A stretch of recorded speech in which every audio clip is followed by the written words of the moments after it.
Student commerce miss பேசுகிறப்ப இன்றைக்கி வந்து என்ன பார்க்க போகிறோன்னு பார்த்தீங்கன்னா challenge of women entrepreneur.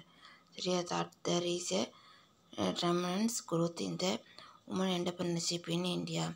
A number of research studies conducted in India have brought out the following problems and challenges encountered by women entrepreneur during the course of their entrepreneurial journey அப்படிங்கிறாங்க.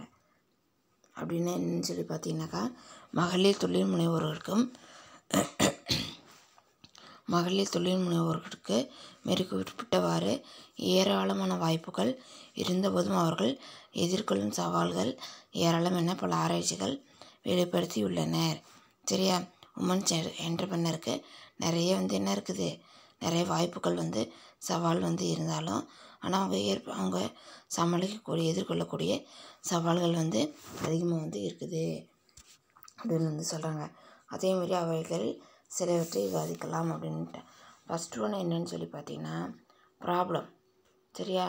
Problem of ஃபினான்ஸில் the access of women to external sources of fund is limited as they do not generally own properties in their own name. சரியா? Financial institutions do not consider women in general credit worthy as they are skeptical of their entrepreneurial capabilities of women. They impose stringent conditions which discourage women to avail themselves of loan assistance from bank. In this conduct, there are possible to rely on their own saving and small loan from friends and relative அப்படிங்கிறாங்க. சரியாப்பா?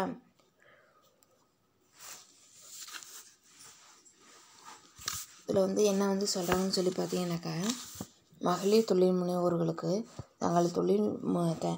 தங்கள் தொழில் வினையில் ஏற்படும் நிதி பற்றாக்குறையை அளிப்பது மிகப்பெரிய சவாலாக விளங்குகிறது.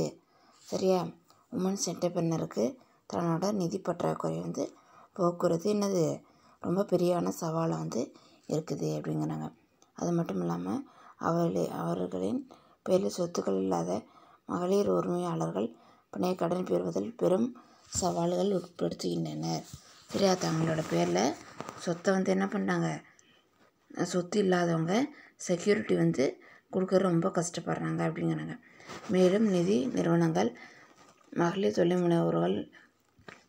தொழில்முனைவு திறமையில் போதிய நம்பிக்கை இல்லாமல் மகளிர் உரிமையின் கடன் கோரிக்கைகளை கண்டுகொள்வதில்லை எனும் மகளிர் கடன் பெறா வண்ணம் பல நிபந்தனைகளை விதித்து அவர்கள் துணை மீது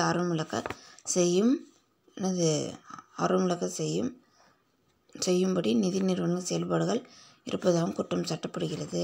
அப்போ உமன்ஸ் என்டர்பிரனர் மேலே உங்களுக்கு என்ன இல்லை, நல்ல நம்பிக்கை இல்லை. அதனால் என்ன பண்ணிடுறாங்கன்னு சொல்லி பார்த்தீங்கன்னாக்கா, கடன் கொடுக்குறதுக்கு ஏதாச்சும் ஒரு காரணத்தை கண்டிஷன் சொல்லி என்ன பண்ணிடுறாங்க, அவங்க கடன் கொடுக்குறது தவிர்த்துடுறாங்க. சரியா? அப்போ அவங்களோட ஆர்வம் என்ன ஆகுதுன்னு பார்த்தீங்கன்னாக்கா குறையுது அப்படிங்கிறாங்க.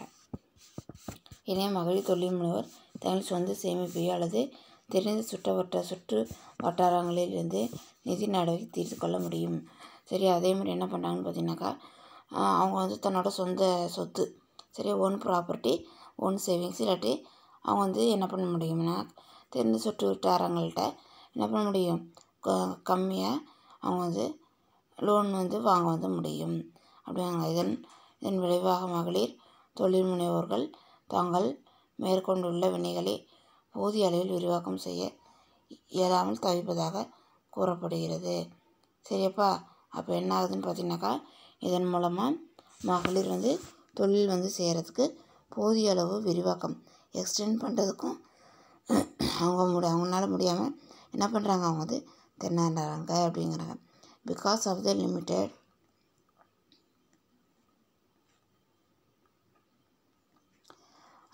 fund, women entrepreneurs are not able to effectively and efficiently run and expand their business. அவங்களோட திறமையாக இருந்தாலும் என்ன பண்ண முடியல, அவங்க விரிவுபடுத்தவோ நிறுவனத்தை செயல்படுத்தவங்களால முடியல அப்படின்னு சொல்கிறாங்க. அதேமாரி limited mobility. Indian women cannot afford to cede their household responsibility towards their family even after they belong into the venture started by them. சரியா? This restrict the mobility of women entrepreneurs significantly. The domestic responsibility do not allow women entrepreneurs to freely move out of business enterprises in connection with business activity அப்படிங்கிறாங்க. சரியா? என்ன வந்து இதில் சொல்கிறாங்கனாக்கா, மகளிர் தொழில் முனைவோர்கள் நமது நாட்டு கலாச்சாரப்படி அவர்கள் நடந்து கொள்ள வேண்டிய சூழலில் வீட்டு பொறுப்புகளை சுமக்க வேண்டியுள்ளது. அதே உமன்ஸ் என்டர்பிரனர் என்ன பண்ணால் இந்த தொழிலை வந்து ஏற்றுக்கும் போது நம்மளோட கலாச்சாரப்படி என்ன பண்ணணும்னு சொல்லி பார்த்தீங்கன்னாக்கா, அவங்க வீட்டு பொறுப்புகளை என்ன பண்ணணும், அவங்க வந்து ஏற்றுக்கணும் அப்படிங்கிறாங்க. என்னதான் தொழில் உரிமையாக மகளிர் உயர்ந்தாலும் தாயாக, மனைவியாக, மகளாக, மருமகளாக, மாமியாராக, பாட்டியாக தன்னுடைய கடமைகளை தட்டி கழிக்க முடிவதில்லை. சரியா? ஒரு ஃபேமிலியில் ஒரு உமன் வந்து அவங்கள பொறுப்புகளை என்ன பண்ண முடியாது, தட்டி வந்து கழிக்க வந்து முடியாது.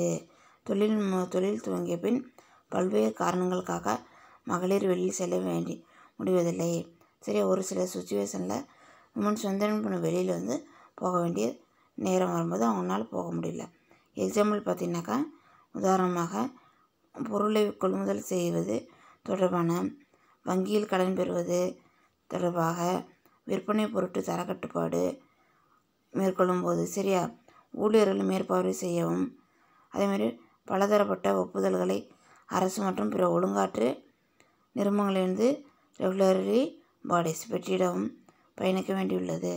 இப்படிப்பட்ட பயணம் பெண்களுக்கு என்னவோ எளிது. ஆனால் வீட்டு வேலையும் தன் தொழிலில் ஏற்று சுமந்து வரும் மகளிரால் எப்படி சாதா வெளியில் சென்று பயணத்தில் இருக்க முடியும்?